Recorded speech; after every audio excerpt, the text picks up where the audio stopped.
저는 오늘 저녁에 빛에 대해서 좀 말씀을 드리려고 합니다. 성경의 빛은 진리를 말씀하고 있습니다. 진리를 빛이라고 불렀죠. 또 빛은 하나님이십니다. 그러므로 빛이 비추일 때 우리 각 사람의 마음 가운데 심판의 역사가 생기는 겁니다. 빛이 내 마음속에 비추일 때 빛을 받으면 우리가 사랑의 아들의 나라로 옮겨집니다. 그러나 우리가 빛을 거절하면 우리가 멸망당하게 되는 것입니다.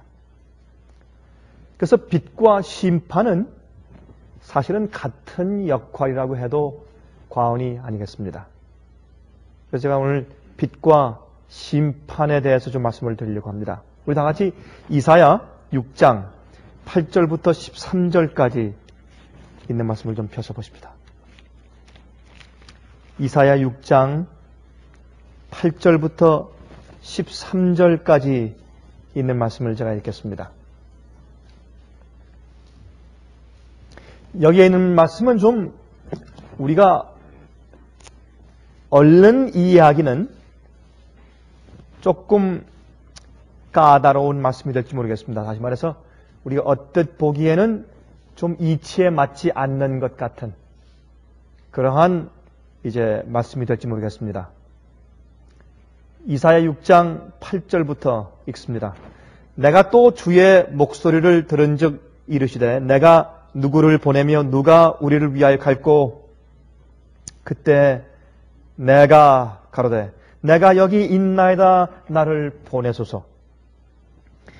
여기는 말씀은 이사야가 지금 성전 안에 들어가서 여호와의 영광을 계시 가운데 본 다음에 하나님의 영광의 모습, 하나님의 임재를 경험하고 계시 가운데 모습을 본 다음에 그 다음에 한 이야기입니다. 다시 말해서 하나님을 정말 계시 가운데 보고 하나님의 임재를 느낀 다음에 이사야가 달라집니다.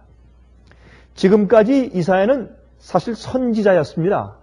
이사야 6장에 이 말씀을 기록하기 이전에도 선지자였습니다.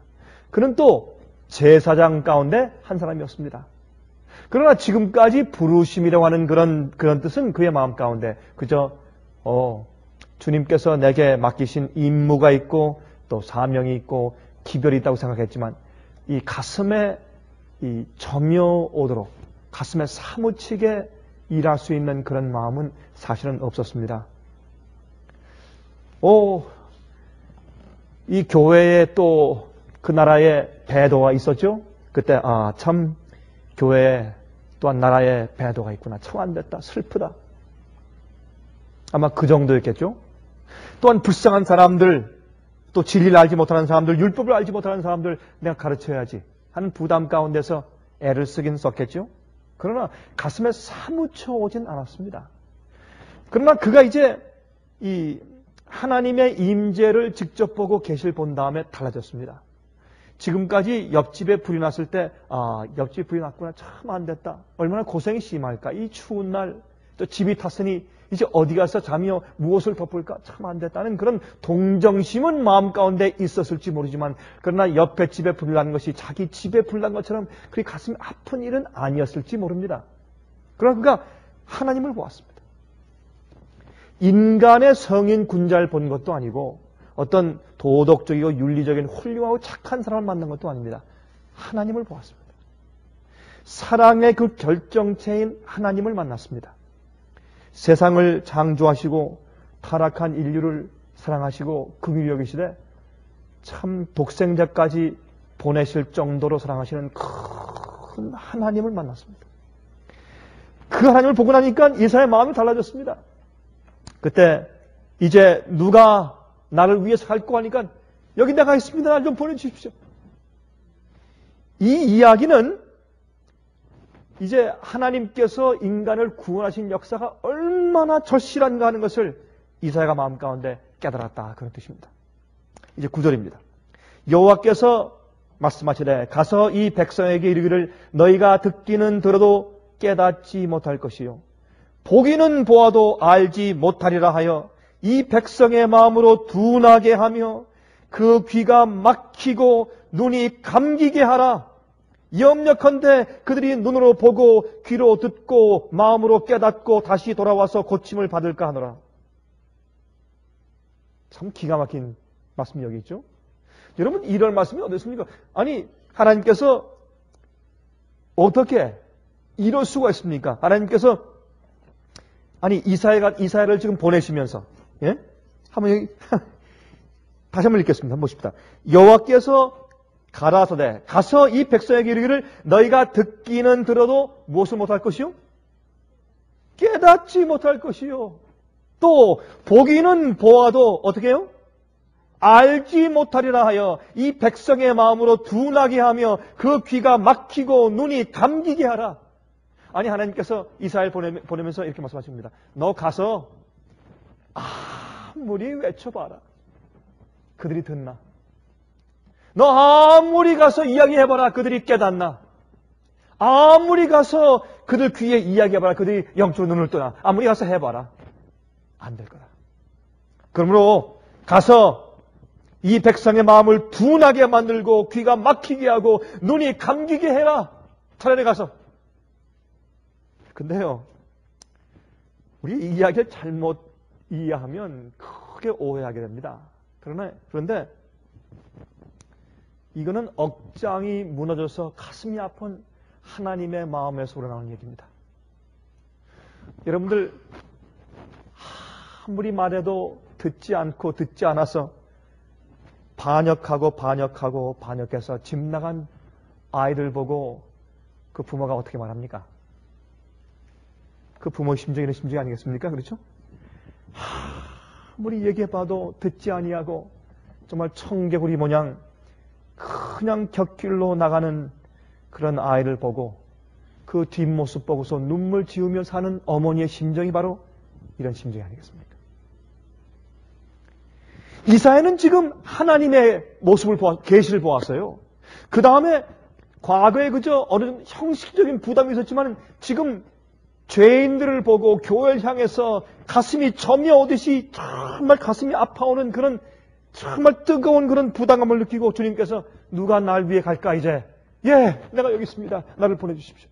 이렇게 자원한 이사야에게 예수께서 하나님께서 말씀하시는 겁니다. 이사야야, 너 이제 가서 지금까지 내가 제사장이기 때문에 또 선지자이기 때문에 내가 맡은 사명감 때문에 의무감 때문에 내가 가서 해야 할 어떤 책임감 때문에 해왔지만 그것 말고 내가 정말 교회를 사랑하고 네가 정말 영혼들을 사랑해서 외쳐보아라. 그냥 의무감으로 설교하는 것 말고 내가 한마디 함으로 그 영혼들이 정말 돌이켜서 회개하고 구원받아 영원히 살 수 있는 사람 되게 하기 위해서 그렇게 되게 만들고자 하는 그런 간절한 심정으로 이야기하다가 또 실망하고 또 얘기하면 또 실망하고 얘기해도 듣는 사람들이 없어 또 실망을 수십 번, 수백 번, 수만 번 해보아라. 지금 그렇게 말씀하시는 겁니다. 예수님께서 말씀하기를 가보아라. 아무리만 해도 그 사람들이 귀가 먹었다. 깨닫지 못하고 눈을 뜨지 못할 것이야. 눈이 멀었다. 아무리 얘기해봐라. 그들의 마음은 세상의 정욕과 세상의 욕심으로 자기의 명예심으로 가득 차 있기 때문에 신령함이 없는 사람들이라 아무리 얘기해봐라 그들이 듣나. 차라리 가서 눈을 멀게 하고 눈을 둔하게 하고 귀가 막히게 하고 눈을 감기게 하라. 염려컨대 그들이 눈으로 보고 귀로 듣고 마음으로 깨닫고 다시 돌아와서 고침을 받을까 하노라. 내가 두렵다. 그들이 눈을 떠서 돌아올까 봐 두렵다. 이거는 정말 반역해서 떠나는 탕자 보고 하는 얘기죠. 그렇죠? 그래 가라. 네가 다시 돌아올 거냐. 엄마 무섭다. 가라. 다시 돌아오지 말아라. 이런 엄마의 심정이에요. 여러분 이해하시겠습니까? 우리 이렇게 이해하면 이 8절부터 있는 이 이야기는 하나님의 마음에서 우러나오는 눈물이에요. 주님의 마음속에서 우러나오는 상처에서 우러나오는 눈물입니다. 11절에 말하기를 내가 가로되 주여 어느 때까지니까 주님, 그러면 이 백성들이, 이 교회가 이렇게 귀가 막히고 이렇게 눈이 멀고 진리를 알지 못하고 이렇게 회개치 않고 이렇게 뻔뻔스럽고 반역적이기를 어느 때까지 하겠습니까? 답변하십니다. 대답하시되 성읍들은 황폐하여 거민이 없으며 가옥들에는 사람이 없고 이 토지가 전폐하게 되며 사람들이 여호와께 멀리 옮기워서 이 땅 가운데 패한 곳이 많을 때까지니라 그랬습니다. 이렇게 해서 바벨론이 쳐들어와서 황무하게 될 것을 이사야는 예언합니다. 그러나 여기서 끝나지 않습니다. 13절에 소망이 있습니다. 그 중에 10분의 1이 오히려 남아있을지라도 이것도 삼키운 바 될 것이나 밤나무, 상수나무가 배임을 당하여도 그 그루터기는 남아있는 것 같이 무슨 씨가? 거룩한 씨가 이 땅의 그루터기니라 하겠습니다. 거룩한 씨가 이 땅의 그루터기니라. 참. 여러분, 지금 이사야가 지금 무슨 말씀을 하고 있는지 좀 감이 잡히시죠? 그렇습니까? 아니, 안 잡히면 안 잡힌다고 말씀을 하시고, 여러분, 이게 무슨 뜻인지 이해가 되면 감이 잡힌다고 얘기를 하시고, 여러분, 감이 잡히십니까? 좀 어려우십니까?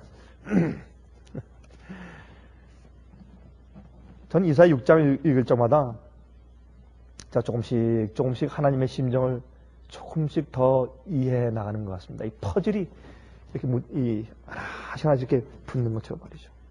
그런데요, 여기에는 이 말씀을 제가 이사야 6장을 제가 다 설명할 시간이 없기 때문에 여러분께서 아마 이 정도면 이제부터 이것을 기초해서 계속 읽으시면 이게 무슨 뜻인지 이해하시게 되실 것입니다. 그런데 지금 말씀한 우리 이 말씀을 기초로 해서 마태복음 13장을 가서 좀 볼까요?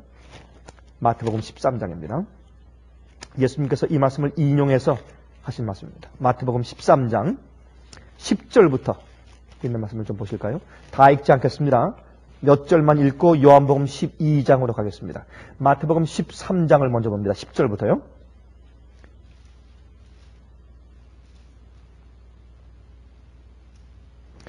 그들이 이제 마음이 완악해서 듣지 않는 것을 말씀하시면서 14절입니다. 이사야의 예언이 저희에게 이르렀으되 너희가 듣기는 들어도 깨닫지 못할 것이요 보기는 보아도 알지 못하리라. 이 백성들의 마음이 완악하여져서 그 귀는 듣기에 둔하고 눈은 감았으니 이는 눈으로 보고 귀로 듣고 마음으로 깨달아 돌이켜 내게 고침을 받을까 두려워함이라 하였느니라 그랬습니다. 그래서 이사야서에 있는 그 예언을 지금 예수님께서 여기 적용하시지 않습니까? 예수께서 빛이 이 땅에 왔는데 어둠이 빛을 깨닫지 못한 겁니다. 그렇죠? 자, 요한복음 12장 보십시다. 요한복음 12장 35절부터 43절까지 보겠습니다. 요한복음 12장 35절부터 43절까지입니다. 예수께서 가라사대 아직 잠시 동안 빛이 너희 중에 있으니 빛이 있을 동안에 다녀 어둠에 붙잡히지 않게 하라. 어둠에 다니는 자는 그 가는 바를 알지 못하느니라. 너에게 아직 빛이 있을 동안에 빛을 믿으라. 그리하면 빛의 아들이 되리라. 예수께서 이 말씀을 하시고 저희를 떠나가사 숨으시니라. 왜? 그들이 예수님을 치려고 했어요.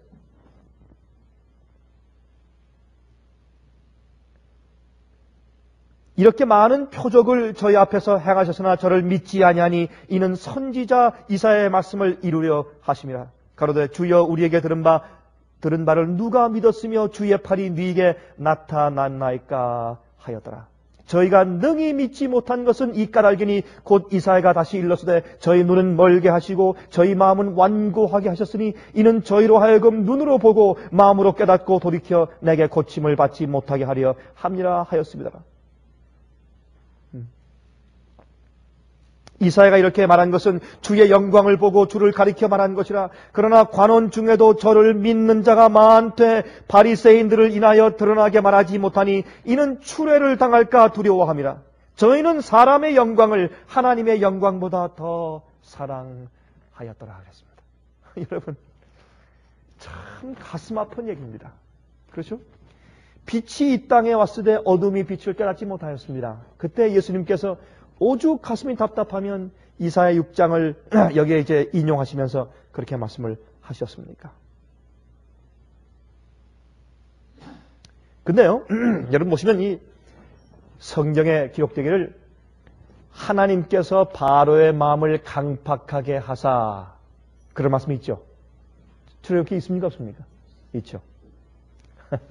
참, 그게 빛과 심판에 대한 이야기입니다. 빛은 심판입니다. 왜 그런가? 하나님께서 빛을 비추었을 때 빛을 받으면 빛의 아들이 됩니다. 빛을 거절하면 마음이 그만큼 완악해집니다. 두 번째 주께서 빛을 주실 때 첫 번째 빛보다 조금 더 밝은 빛을 주셔야 합니다. 제일 처음에 35쪽짜리를 주었다가 나중에는 어떻게 70쪽짜리를 비춰줘야지 됩니다. 나중에 70쪽짜리 빛을 주었는데 거절했을 땐 마음이 더 완악해졌기 때문에 조금 더 그 다음엔 더 밝은 빛을 주셔야 합니다. 100쪽짜리를 주셔야 합니다. 100쪽짜리 빛을 주셨는데 거절하면 200쪽짜리 빛을 주셔야 합니다. 그 다음에는. 그래서 빛에 대한 이 마음의 무감각함이 점점 더 완악해져 가는 겁니다. 점점 완악해져서 나중에는 아무리 밝은 빛을 비추어도 더 이상 그가 깨닫거나 볼 수 없을 정도까지 마음이 완악해져 버리는 것이 빛의 역할입니다. 그래서 빛은 심판입니다. 그렇죠? 빛은 심판입니다. 그래서 빛을 받는다라고 하는 것은 두려운 일입니다. 빛은 하나님께서 우리를 구원하시는 역사지만 동시에 우리를 심판하시는 역사도 되는 것을 우리가 성경에서 알 수가 있습니다. 그래서 하나님께서 바로의 마음을 완악하게 하사, 그 말은 바로를 어떻게 해요? 열지양을 통해서, 모세를 통해서, 열지양을 통해서 살아계신 하나님을 보여주고 능력을 보여주고 표적을 보여주고 그를 회개시키기 위해서 계속 역사했지만 그가 거절하니까 결국은 그의 마음이 완악해졌는데 무엇의 결과입니까? 하나님의 사랑의 결과예요. 안 그렇습니까?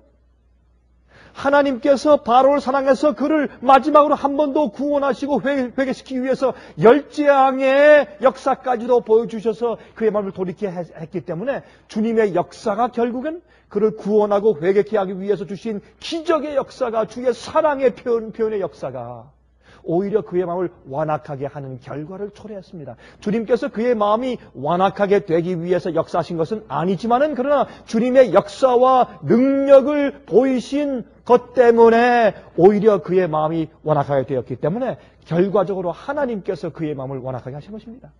그래서 성경은 하나님께서 바로의 마음을 완악하게 하사 이스라엘 백성이 나가는 것을 거절하게 했다고 말씀하십니다.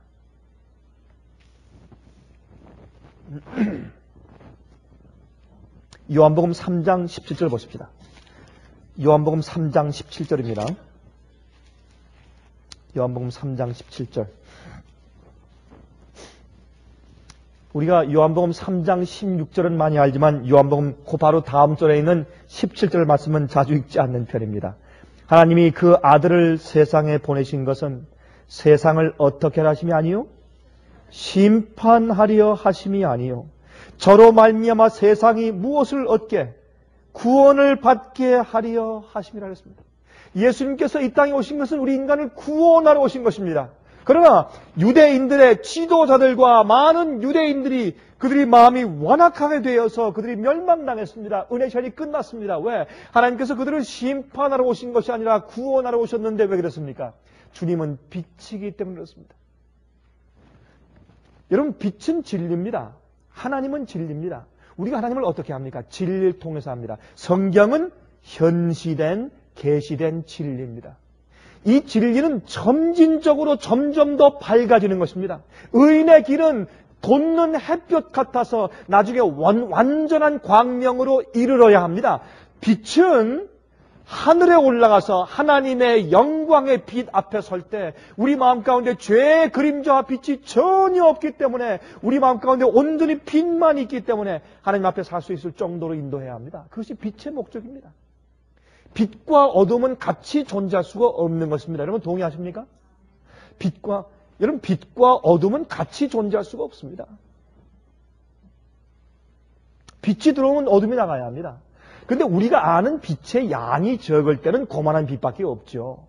그래서 주님께서 우리가 사실은 우리 마음과 생각과 이해와 사상이 빛으로만 100% 가득 차야 할 텐데 많은 사람들이 빛을 10%밖에 모르기 때문에 그의 마음 가운데 90%의 어둠이 있는 것을 주님께서 아직까지 그를 불쌍히 여기고 덮어주고 계신 것입니다. 언제까지? 은혜의 시간이 끝날 때까지. 그래서 그들에게 계속 점진적인 빛을 보내주시는 것입니다.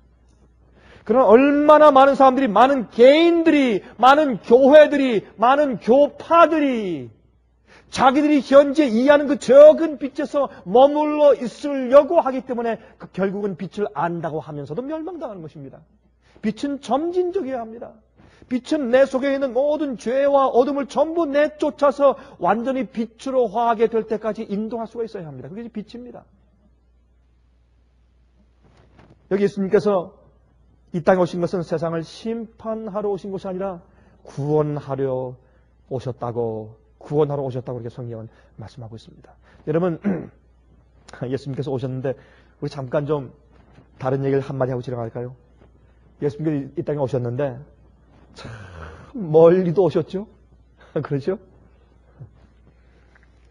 제가 오늘 차를 타고 가다가 레들 들으니까 한 그 크리스천 과학자가 이런 얘기를 해요.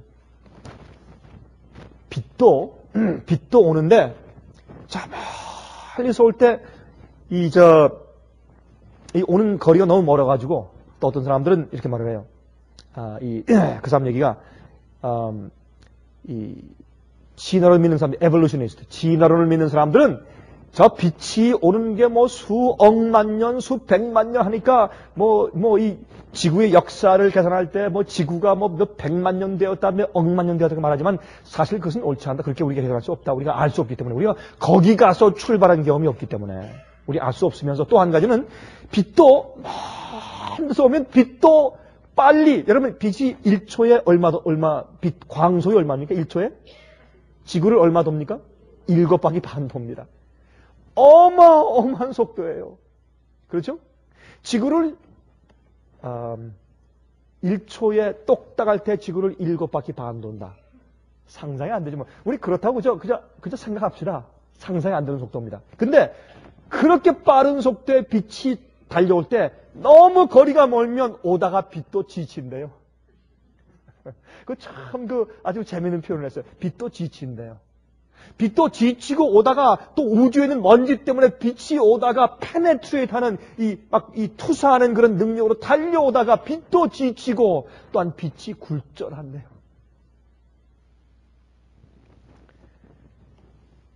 제가 그 얘기를 들으니까 이런 생각이 들어왔어요. 참 예수님이 멀리도 오셨다. 참 멀리도 오셨지.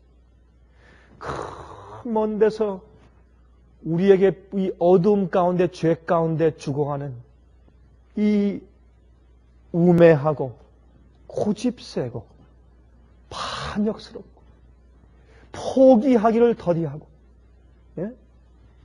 이러한 이 어둠 가운데 멸망으로 치달아가는 이 지구의 인간을 구원하기 위해서 참 멀리도 오셨어요. 빛도 달려오다가 지칠 만큼 그 먼 거리에서 우리 주님이 오셨어요. 무엇 하시기 위해서? 심판하러 오신 것이 아니라 우리를 구원하시기 위해서. 근데 그 구원의 빛을 우리의 고집 때문에 자꾸 거절하면 그 구원이 결국은 심판이 된다고 말입니다. 우리에게 빛을 주시지만 그 빛을 거절할 때 그 빛은 내게 심판의 역할을 한다고 말입니다. 그러므로 진리를 안다고 하는 것은 무서운 일입니다. 진리를 안다고 하는 것은 두려운 일입니다. 요한복음 5장을 보십시다. 요한복음 5장 24절. 요한복음 5장 24절. 내가 진실로 진실로 너희에게 이르노니 내 말을 듣고 또 나 보내신 이를 믿는 자는 영생을 얻었고 심판에 이르지 아니하나니 이랬습니다. 여러분 심판받지 않는 것이 아니라 정죄받지 않는다고 말입니다. 모든 사람은 다 심판을 통해서 구원받습니다. 그러나 정죄당하지 않는다고 말씀합니다. 그런데 보세요. 아까 보니까 예수님께서 이 땅에 오실 때 예수님은 심판하러 오신 것이 아니라고 말씀했고 여기에 또 예수님을 믿으면 심판에 이르지 않는다고 말씀했어요. 분명히 그렇죠? 그런데 요한복음 9장에 다른 말씀이 나와요. 한번 보십시다. 요한복음 9장에 가서 보세요. 요한복음 9장 39절입니다. 예수께서 가라사대, 지금 누가 말씀하십니까? 예수께서 말씀하십니다. 예수께서 말씀하시되 내가 무엇하러? 심판하러 이 세상에 왔으니, 이게 무슨 말씀이에요? 같은 요한복음에 두 가지 다른 말씀이 나옵니다. 우리가 성경을 연구할 때 어떤 때 서로 상충되는 말씀들을 발견합니다. 그때 전체 그 장이나 성경이나 문맥을 보면서 충분히 이해할 수가 있는 것입니다. 이건 처음에는 심판하러 온 것이 아니라고 말씀했는데, 여기 말씀하기를 내가 심판하러 이 세상에 왔다고 말씀했습니다. 왜요? 보지 못하는 자들은 보게 하고 보는 자들은 소경되게 하려 함이라 했습니다. 예수님께서 이 땅에 오셔서 사시는 생애를 보고 주께서 말씀하시는 빛과 진리를 통해서 사람들이 심판받는 것입니다. 구원 얻을 자와 멸망받을 자가 나누어지는 것입니다. 주님께서 하시는 것보다 그들이 주님을 향한, 하나님의 사랑을 향한, 주님의 빛 진리를 향한 자기들의 취급하는 태도에 따라서, 자기들이 어떻게 주님께서 주시는 빛에 따라서 자기들이 반응하는가 하는 태도에 따라서 자기들의 운명이 결정지어지는 것입니다. 그러므로 예수님께서 오셔서 심판하러 오신 것은 아니지만 주님의 삶과 사랑과 빛이 나가니까 자연적으로 빛 때문에 심판이 이루어지는 것입니다. 결과적으로.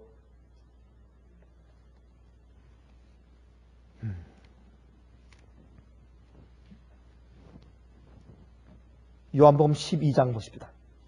요한복음 12장 46절부터 48절 보겠습니다.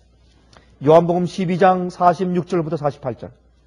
나는 빛으로 세상에 왔나니 무릇 나를 믿는 자로 어두움에 거하지 않게 하려 함이로다.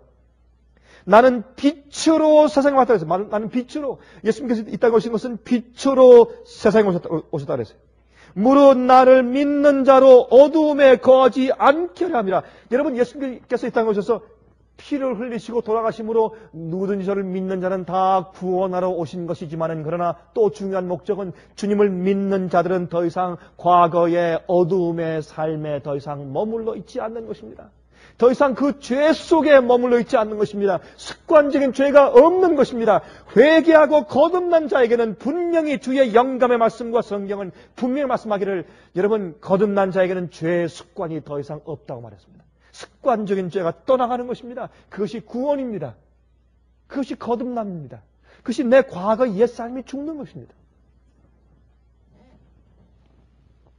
나는 빛으로 세상에 왔나니 무릇 나를 믿는 자로 어두움에 거하지 않게 하려 함이로다. 사람이 내 말을 듣고 지키지 아니할지라도 내가 저를 심판하지 아니하노라. 내가 온 것은 세상을 심판하려 함이 아니요 세상을 구원하려 함이로다. 근데 그 말씀이 이제 연합해서 이제 같이 어울려서 말씀하십니다. 48절. 나를 저버리고 내 말을 받지 아니하는 자를 심판할 리가 있으니 곧 나야 한 무엇이? 그 말이 마지막 날에 저를 어떻게 한다고요? 심판하리라. 자, 예수님께서 심판하러 오신 것이 아니지만 주께서 말씀하신 진리와 빛을 거절한 사람은 심판을 받는 것입니다. 그렇죠? 예수께서 심판하러 오신 것이 아니라 구원하러 왔지만은 주의 빛, 진리를 받아들이지 않고 지키지 않고 순종하지 않는 자는 멸망입니다. 그것은 성경에서 얼마나 분명한지 몰라요. 많은 사람들이 복음을 반쪽만 가지고 이해하는 것을 우리가 보고 있는 것입니다. 그러므로 빛과 진리는 심판의 역할을 하는 것을 우리가 압니다. 구원의 역할 반면에 또 심판의 역할을 하는 것입니다. 여러분, 진흙과 바다가 있죠. 똑같은 태양빛을 비추어도 바다는 녹습니다.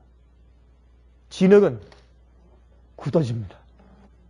우리의 마음이 굴복된 상태에 있는지 아니한지, 우리가 주님의 사랑에 너무 감사해서 내 마음을 주 앞에 굴복해서 거꾸러져 주 앞에 내 마음을 바쳤는지 않았는지에 대한 내 마음의 밭이 어떠한지에 따라서 거기에 뿌려진 씨가 열매 맺든지 못 맺든지 하는 것 아니겠습니까? 마찬가지로 우리 속에 있는 마음 밭에 따라서 주의 빛을 받고 내 자신이 녹아져 없어지고 예수께서 계시든지, 아니면 더 굳어져서 나에 대한 나의 고집과 나의 의지가 더 강해지든지, 둘 중에 하나인 것입니다. 제가 한번 설교한 다음에 화를 낸 사람을 보았습니다. 그럼 제가 설교한 다음에 화를 낸 사람은 남자가 아니고 여자분입니다. 근데 물론 제가 설교한 다음에 화를 내는 남자분들도 제가 종종 본 적이 있습니다만, 제가 설교한 다음에 제 설교에 대한 반응으로 아주 몹시 화내는 사람을 제가 한 사람 보았는데, 그 사람이 여자분이었습니다. 근데 아주 대단히 화를 냈어요. 근데 제가 설교한 설교가 뭐가 어떻게 잘못됐길래 저렇게 화를 낼까? 제가 잘 몰랐어요. 처음에는. 나중에 집에 돌아와서, 집에 돌아온 게 아니라 그 집회가 끝난 다음에, 제가 1년에 집회할 때였는데, 집회가 끝난 다음에 제가 가만히 생각해보니까, 그분이 화를 내게 된 그 내용이 바로 이런 것이었겠다라는 것을 제가 이해하게 되었습니다. 제가 그때 그 청중 가운데 있는 어떤 사람들을 염두에 두고 말한 것은 물론 전혀 아니죠. 특별히 거기에 있는 그분을 제가 염두에 두고 말했을 일은 전혀 없죠. 또 설교할 때 그렇게 해서도 안 되고, 설교가 어떤 사람을 치기 위한 기회가 아니니까. 그렇지 않습니까? 근데 이제 제가 성경을 해석하고 적용하는 제 설교 내용 가운데서 아마 그 사람 마음 가운데 있는 그 우상을 깊이 때리는 모양입니다. 그게 그렇게 아팠던 모양이에요. 그게 자기 마음속에 가시로 와서 박힐 때, 내가 주의 반석에 떨어져 깨지든지 아니면 주의 반석이 내 위에 떨어져 내가 죽든지 둘 중 하나입니다. 그때 이 여인은 자기 자신의, 자기의 프라이드와 자기의 자존심과 자기의 우상을 지키기로 결심했던 것 같아요. 그래서 화를 냈습니다. 물론요, 우리가 설교할 때요, 설교의 내용도 중요하지만 설교를, 그 진리를 어떻게 전달하느냐는 그 방법도 중요합니다. 그렇죠? 어떤 때는 진리의 내용만큼이나 방법이 중요해요. 방법을 잘못하면 말이죠, 진리의 내용을, 그 진리를 전하지 않은 것만 못해요. 방법이나 표현을 잘못해버리면 오히려 그게 역효과를 경우들도 있죠, 물론. 그러나 우리가 진리를 올바로 전했을 때에 잘못된 반응이 오면 그 사람은 마음 가운데 벌써 빛 때문에 심판을 당한 것입니다. 빛 때문에 심판이 온 것입니다. 여러분, 요한복음 1장 5절 보시겠어요? 요한복음 1장 5절. 요한복음 1장 5절 좀 보시기 바랍니다.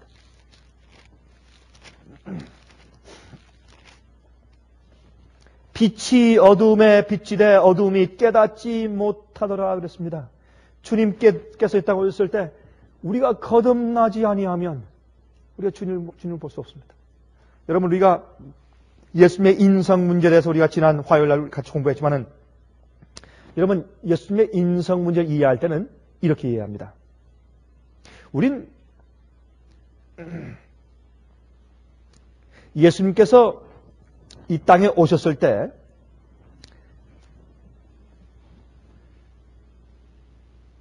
예수님의 생애는, 이 땅에 성육신하신 그 방법과 예수님의 생애는 거듭나고 중생한 자들에게만 표준이지 거듭나지 않은 인간들에게는 표준이 될 수가 없습니다.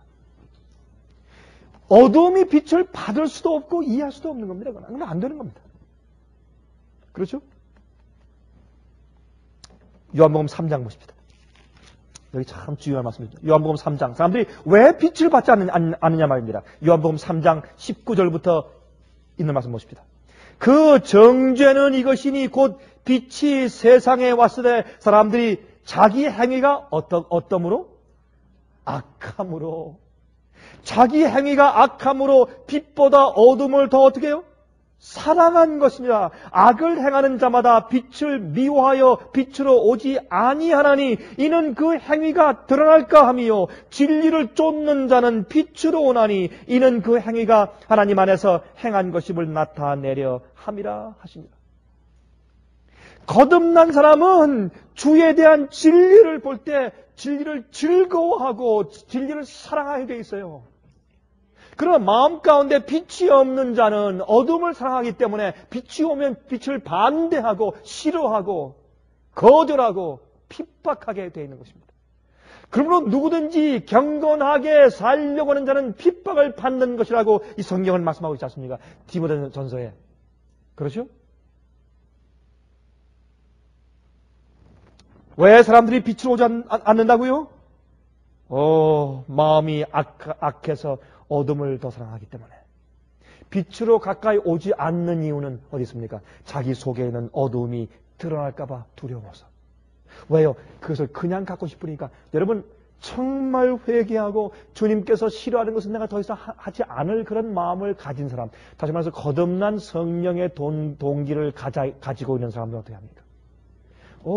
진리를 얘기해 주면 그렇게 기뻐하고 자기의 어떤 잘못된 것을 얘기해 주고 고치라고 하면 그건 즐거워요. 왜요? 하나님을 기쁘게 하고 싶으니까. 믿음이 없이는 하나님을 기쁘시게 할 수 없다고 말씀하죠? 그렇죠? 그러므로 여러분, 우리가 진리로 빛으로 깨닫게 해주면 빛 안에서 즐거워해야 돼요. 그렇지 않은 것은 마음 가운데 문제가 있는 것입니다. 문제가 있는 것입니다. 빛은, 진리는 하나님을 밝혀주고 동시에 우리를 밝혀줍니다. 빛은 하나님에 대해서 계시해주고 동시에 우리 마음속을 밝혀줍니다. 그래서 마음속에 있는 것들을 드러내고 폭로시켜주는 것이 빛과 진리입니다. 그래서 이 성경은 빛입니다. 성경은 진리입니다. 진리를 통해서 하나님을 하는 것입니다. 하나님은 진리를 통해서 우리에게 당신을 현시하고 계시하고 드러내 주시기 때문에 우리가 주님을 알기 위해서 빛을 공부하는 것입니다.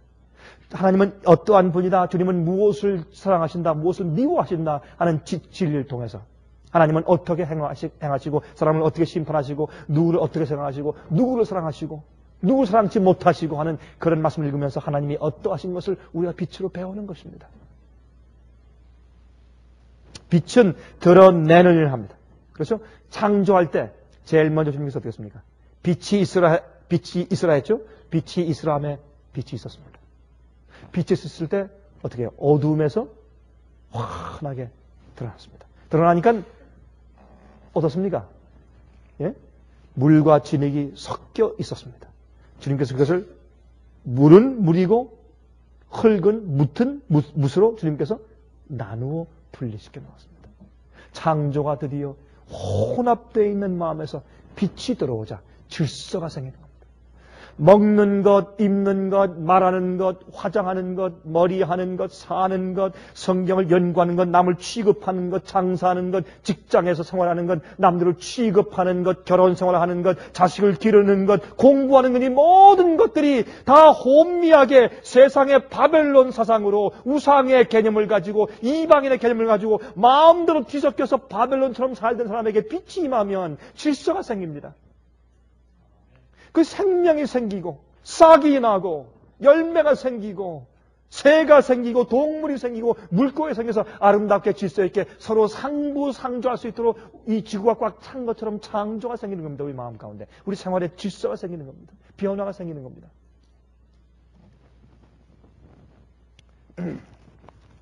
여러분, 고린도후서 11장 보십시다. 고린도후서 11장 31절 32절 보십시다. 이 말씀 보시면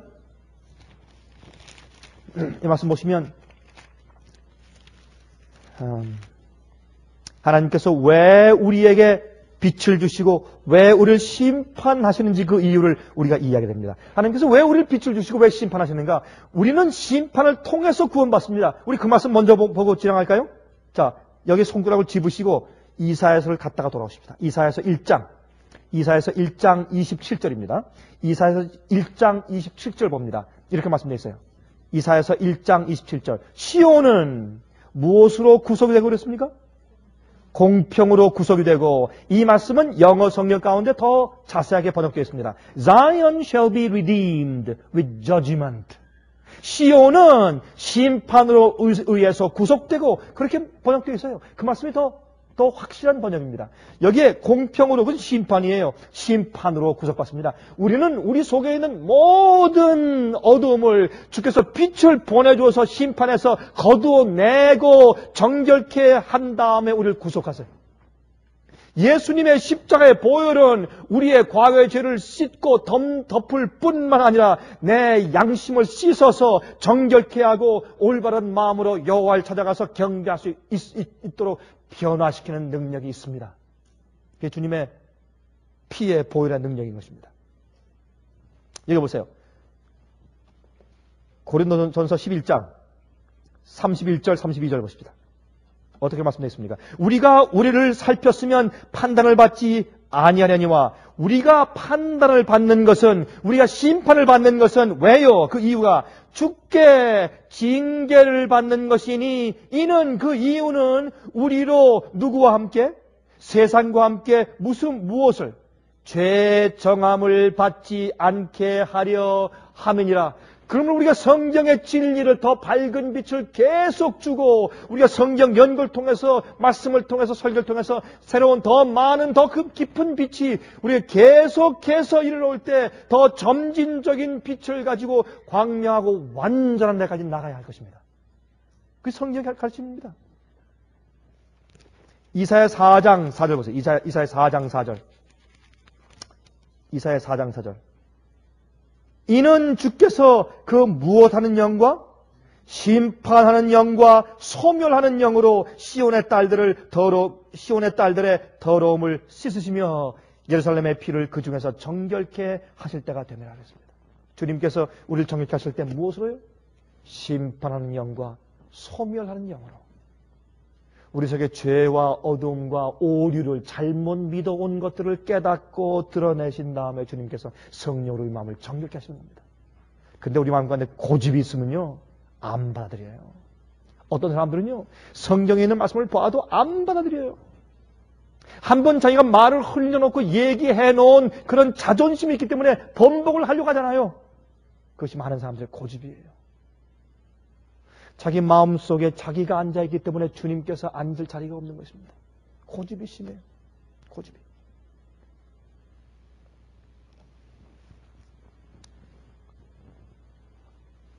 여러분 아나니아와 삽비라 이야기 하시죠. 아나니아와 삽비라. 오순절 성령 받은 다음에 여러분 이 12사도가 성령의 강력한 힘과 능력을 통해서 복음을 전하고 교회를 치료하기 시작했습니다. 그때 그 성령의 역사가 너무 밝았습니다. 빛이 너무 강했습니다. 너무 밝은 강력한 성령의 역사와 빛이 있었습니다. 그 빛을 거절했을 때 아나니와 삽비라가 거짓말함으로 쓰러져 그냥 땅바닥에 쓰러져 죽었습니다. 그렇죠? 왜 그렇습니까? 그 빛이 그 이전 빛보다 훨씬 더 강했어요. 강력한 빛이었습니다. 앞으로 늦음이 성령이 내린 다음에 이 세상에 큰 심판이 지나갑니다. 그때는 더 이상 기회가 없습니다. 받든지 거절하든지 둘 중에 하나입니다. 심판이 지나갑니다. 왜? 이 세상에 이르러온 빛 가운데서 가장 큰 빛이요 성령의 능력 가운데 가장 큰 능력으로 이 땅의 주의 역사가 한번 지나갈 것이기 때문에 그 역사를 보고서 거절하는 눈이 멀어요. 더 이상 성령의 역사를 받을 수가 없습니다. 그래서 성령께서 할 수 없이 이 세상을 떠나서 거두어지고 가신 다음에 이 세상에 7 재앙이 임하는 것입니다. 7 재앙이 임하는 것입니다.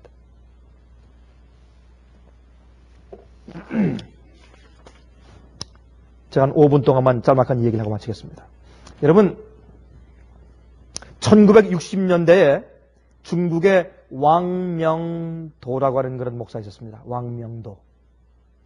중국 목사님입니다.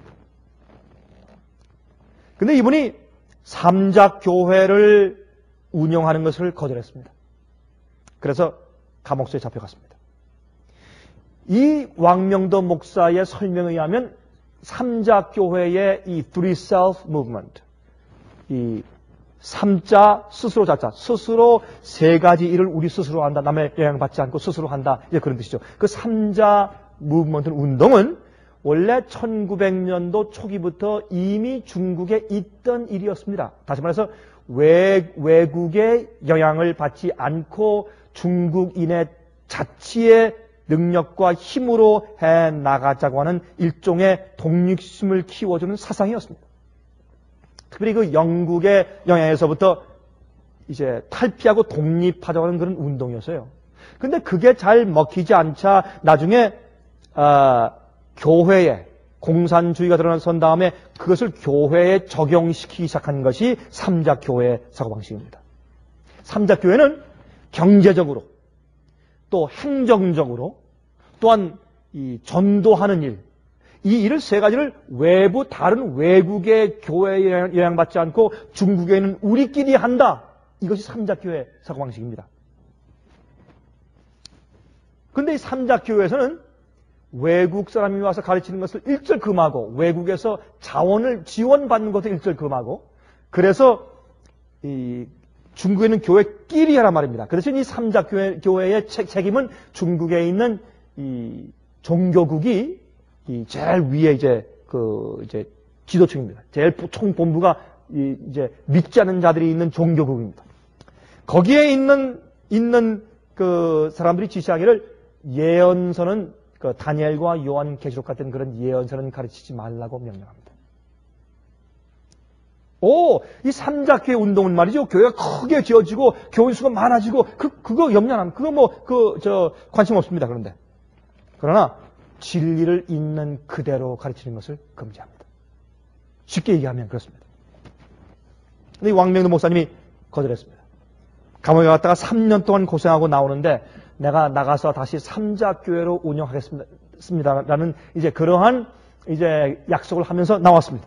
나와서 이제 하소시 나와서 이제 예언 가르치지 않고 다니엘과 요한계시록 같은 예언은 가르치지 않고 너무 강력한 기별을 가르치지 않고 예수님의 재림 문제 별로 강조하지 않고 이제 스무스한 그런 가르침을 가르치기 시작했습니다. 그러니까 교인 수가 늘어요. 교인들이 많이 와요. 교회가 부흥하고 성장해요. 근데 가만히 보니까 교인들의 질이 형편없어요. 그럴 수밖에요. 빛이 없으니까. 그렇죠? 그래서 그 마음 가운데 양심이 가책에 성해서 다시 성경 있는 그대로 곧바른 증언, 예언을 가르치고 예수의 속히 오심을 증거하고 설교했어요. 그러니까 교인 수의 3분의 2 이상이 나가버려요. 교인 수가 다 떨어지고 조금밖에 남지 않습니다. 그때 이 왕명도 목사가 깨달았다는 겁니다. 삼작교회가 무엇이구나 하는 것을 그가 드디어 깨닫고 이해하게 되었다는 것입니다.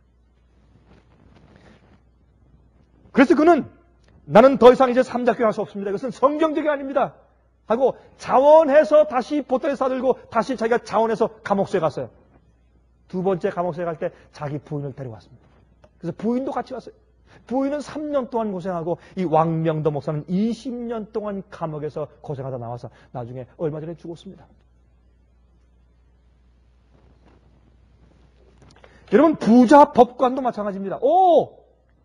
하나님 사랑합니다. 자기가 빛을 거절하고 있으면서도 자기 마음 가운데 비추어지는 빛을 전부 받지 아니하고 50% 아니 60% 70%만 수용하고 있으면서 하나님을 두려워하고 사랑하는 것처럼 보이면서 살 수가 있습니다. 그러나 결국에 부자 법관처럼 내가 계명을 지키라. 나 계명 다 지켰습니다. 어릴 때부터. 그래? 그러면 너에게 오히려 한 가지 부족한 것이 있으니 그게 무슨 말입니까? 그것은 우리 마음 가운데 빛이 더 강력하고 큰 빛이 오면 내 속에 숨어있는 모든 어두운 그림자가 전부 다 폭로됩니다. 그래서 이 부자 법관이 정말 마음 가운데 계명을 지키는 계명과 부합한 의의 정신을 가지고 있는 것이 아니란 사실을 드러내기 위한 강력한 빛이 왔습니다. 그것이 무엇입니까? 내가 가지고 있는 모든 소유를 팔아서 가난한 사람에게 주고 와서 나를 쫓으라. 그때 그의 마음 가운데 빛을 전부 다 받지 아니하고 어둠을 그냥 가지고 있기를 원했던 부자 법관의 마음이 폭로되었습니다. 그는 여기에서 어둠을 택하는가 아니면 빛을 택하는가 그가 갈등하다가 어둠을 택하고 그가 재물이 많음으로 슬퍼하며 근심하며 가니라라고 성경은 말씀합니다. 여러분 우리 마음 가운데 아직도 우리가 거절하고 있는 빛이 무엇입니까? 우리가 알면서 아직도 거절하고 있는 빛이 무엇입니까? 아니면 어떤 의미에서 저게 분명히 연구하고 들어보면 빛일 것이기 때문에 빛이기 때문에 그것을 가서 짚기를 두려워하고 아직은 그 빛을 건드리려고 하지 않는 그런 타협의 정신이 있다면 그것이 우리 마음 가운데 어떤 것이겠습니까? 빛을 받으면 선택을 해야 합니다. 진리냐 직장이냐, 진리냐 명예냐, 진리냐 인기냐, 진리냐 돈이냐, 진리의 빛을 받으면 심판이 오는 겁니다. 여러분 올바른 선택하시기를 간절히 바랍니다. 하늘에 계신 우리 아버지, 우리를 구원하기 위해서 독생자 예수께서 오시되 그렇게 먼 길을 오심을 감사합니다. 우리에게 빛을 허락하셔서 어두움에서 구속하시고 영원한 빛 가운데 살게 하기 위해서 이 땅에 오시고 계시해 주신 것을 감사합니다. 저에게 선지자들 보내주시고 성경 주신 것 감사합니다. 때를 따라 돕는 이슬비를 주시고 또한 각 시대마다 밝은 점차적으로 전진하는 광명한 빛을 주심을 감사합니다. 주 우리 마음속에 고집을 가지고 주의 빛을 거절하는 일이 결단코 없게 하시고 주님 우리 마음속에 예수 그리스도의 온유함과 겸손한 마음을 허락해 주사 주께서 조용한 세심한 음성으로 말씀하실 때라도 성령이 의와 죄와 심판에 대해서 우리 마음을 말씀하실 때 그 조용한 음성 듣고 우리 마음 회개하고 우리 마음 주 앞에 굴복되는 생활 살게 도와주시옵소서. 완악한 심정을 버리게 해주시고 고집을 꺾어주시옵소서. 주여 소멸하는 영을 주시고 심판의 영을 베푸사 우리 마음을 정결케 해주시옵소서. 살아계신 예수 그리스도의 거룩하신 이름을 의지하여서 간절하게 기도합니다. 아멘.